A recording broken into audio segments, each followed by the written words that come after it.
Have you ever truly stopped and considered that feeling, that awareness of being, that sensation of you experiencing the world? It's not just thinking, it's not just seeing or hearing, it's the subjective feeling of all of it bundled together.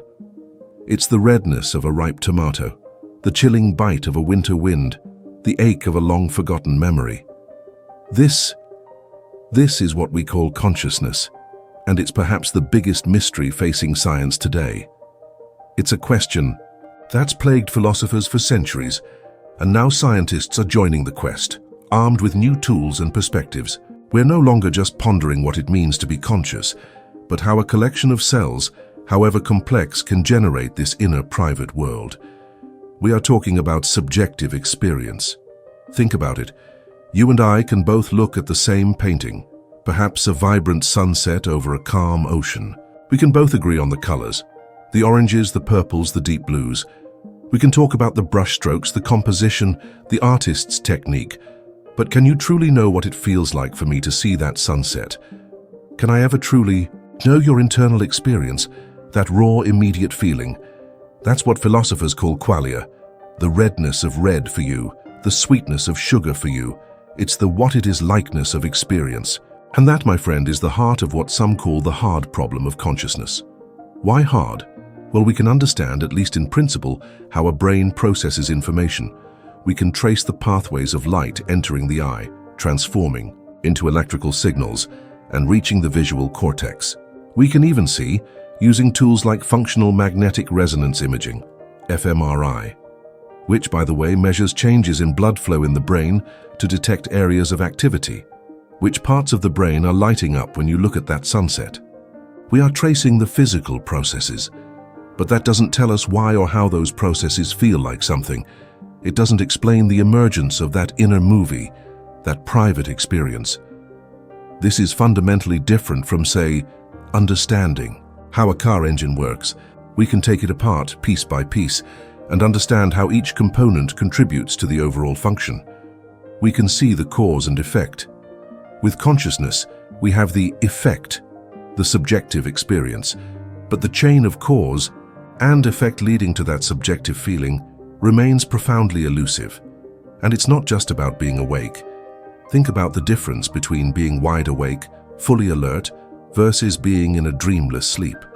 Both are states of the brain, but only one involves conscious experience.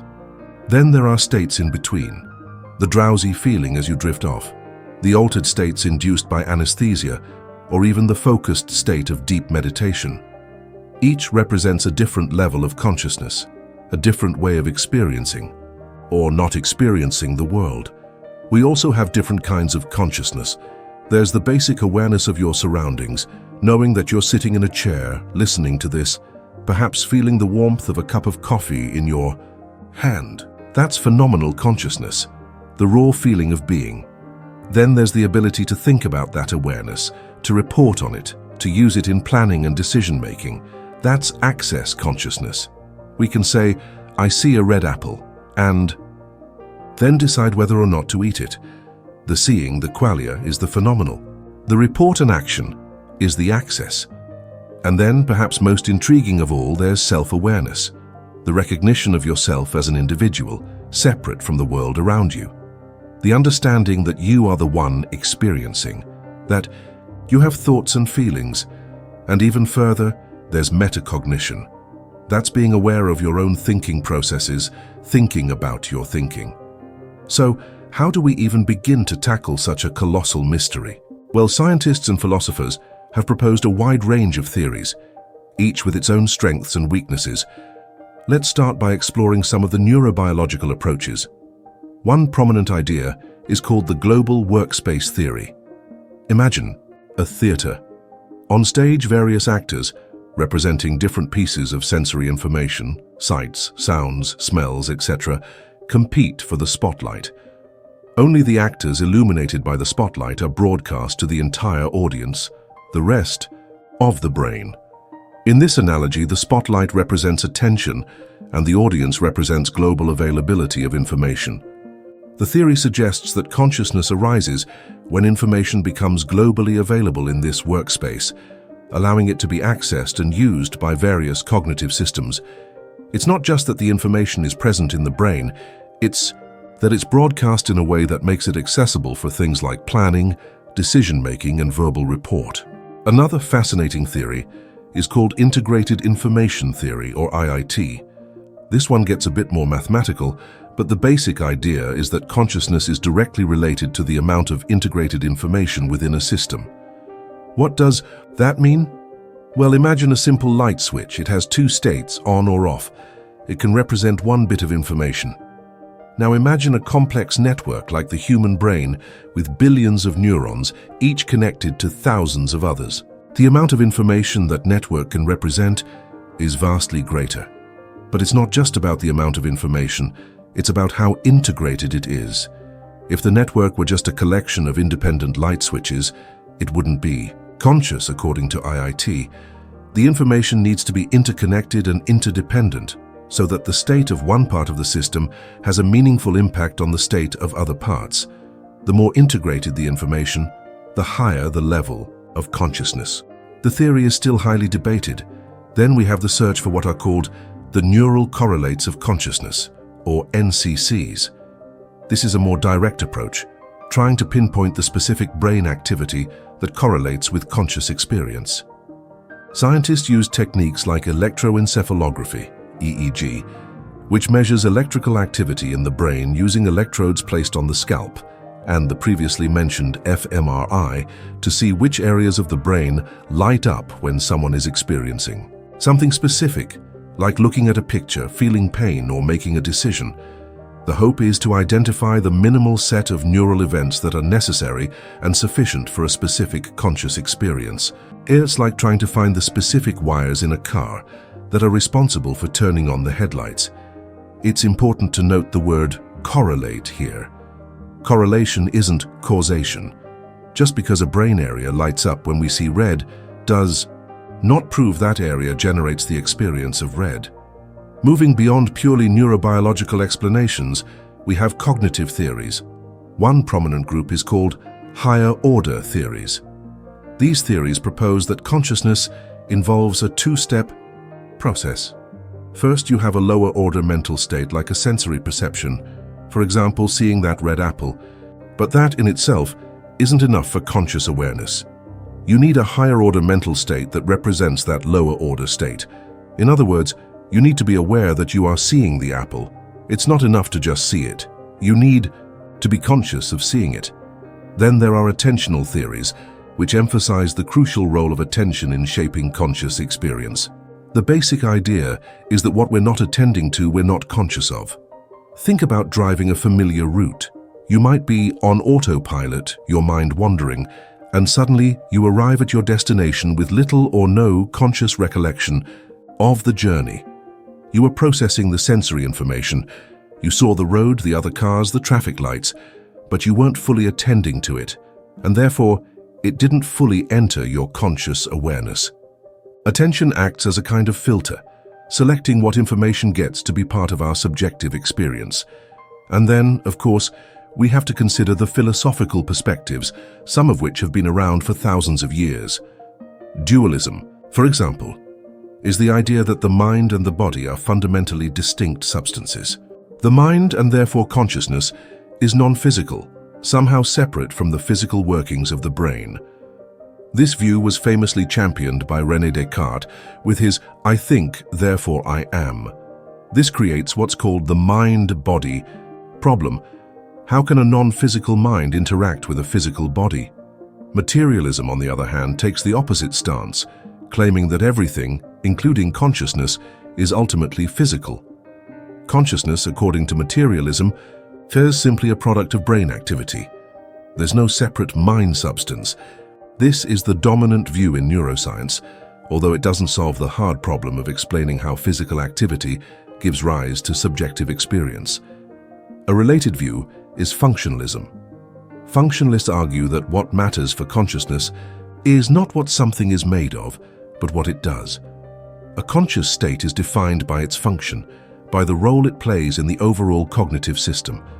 So, theoretically, if you could build a computer that performed all the same functions as A human brain, it would, according to functionalism, be conscious, even if it were made of silicon chips instead of neurons.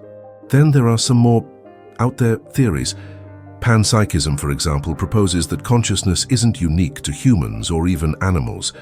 It suggests that consciousness is a fundamental property of the universe, present in all physical systems, to varying degrees.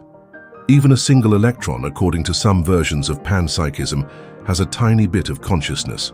This might sound crazy, but some serious philosophers and scientists are exploring this idea. And at the other extreme of possibilities, we find illusionism.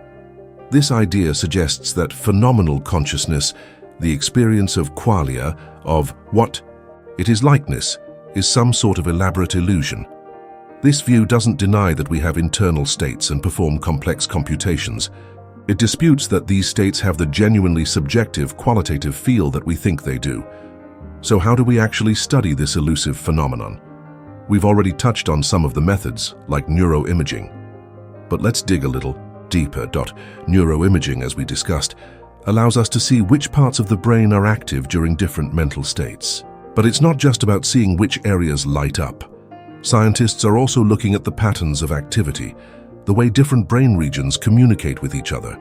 They're looking for the dynamics of brain activity that might be crucial for consciousness. Studies of brain damage are also incredibly informative. By observing how damage to specific brain regions affects a person's conscious experience, we can learn about the role those regions play. For example, damage to certain areas of the parietal lobe can lead to a condition called hemispatial neglect, where a person is unaware of one side of their visual field. They might eat only the food on one side of their plate, or shave only one side of their face, seemingly oblivious to the other half of their world. And of course, we can't forget subjective reports. While it's true that we can't directly access another person's conscious experience, we can ask them about it. We can ask them to describe what they're seeing, hearing, feeling. This might seem unreliable, but by carefully designing experiments and analyzing the patterns of responses, we can gain valuable insights into the structure of subjective experience. Scientists have developed clever experimental paradigms to manipulate consciousness in controlled ways. One classic example is binocular rivalry. In this setup, you present a different image to each eye, say a picture of a house to one eye and a picture of a face to the other. Instead of seeing a blended image of a house and a face, your perception will alternate between the two. You'll see the house for a few seconds, then the face, then the house again, and so on. Your conscious experience flips between the two images, even though the sensory input remains constant. This allows scientists to study the neural processes that underlie the switch in conscious perception. Another technique is called masking. In this, a brief visual stimulus, like a word or a picture, is presented, followed quickly by another stimulus, the mask. If the timing is right, the mask can prevent you from consciously perceiving the first stimulus, even though it reached your eyes and was processed by your brain. This allows researchers to investigate the boundary between conscious and unconscious processing, and there is the attentional blink. If you are presented a rapid series of visual items and must identify two targets, when the second target comes very quickly after the first one, people often do not see it. It is as if their attention blinked. And we are trying to model consciousness. Through computers, we create systems that simulate features of the brain. So what about consciousness beyond humans? This is another huge, fascinating, and ethically charged area of inquiry. Do animals experience the world in the same way that we do? Do they have that same inner movie? It's difficult to say for sure, of course, because we can't directly ask them. But we can look for behavioral and neurological clues. We can look for behaviors that suggest self-awareness, like the ability to recognize oneself in a mirror. This has been demonstrated in some great apes, dolphins, elephants, and even some birds. We can look for behaviors that suggest an understanding of the minds of others, like deception or empathy. We can also look for similarities in brain structure and function. The more similar an animal's brain is to ours, the more likely it is perhaps to have similar kinds of conscious experiences. But it's not just about being similar to us. It's possible that other creatures have forms of consciousness that are radically different from our own, forms that we can barely imagine. Consider an octopus with its distributed nervous system, with a significant portion of its neurons located in its arms. What would it be like to be an octopus? We can only speculate. And then there's the even more mind-bending question of artificial consciousness. If consciousness is a product of information processing, as some theories suggest, then could we, in principle, create a conscious machine? Could a sufficiently complex computer, or a robot, ever truly feel anything? This is no longer just a philosophical question. It's a question that we may have to grapple with in the not-so-distant future, as artificial intelligence becomes increasingly sophisticated, and it raises profound ethical questions. If we did create a conscious machine, what rights would it have? So you see, the question of consciousness is not just a scientific puzzle. It's a question that touches on our deepest understanding of ourselves, of our place in the universe, of what it means to be. It's a question that forces us to confront the limits of our knowledge, the mysteries of existence. And it's a question that continues to inspire, challenge, and humble us. It is truly a frontier of science. The more we learn, often the more questions we uncover, and that in itself is a sign of progress. The journey itself, the ongoing exploration of this profound mystery, is what makes this field so captivating. It is not about having all the answers, but about the constant, thrilling pursuit of them.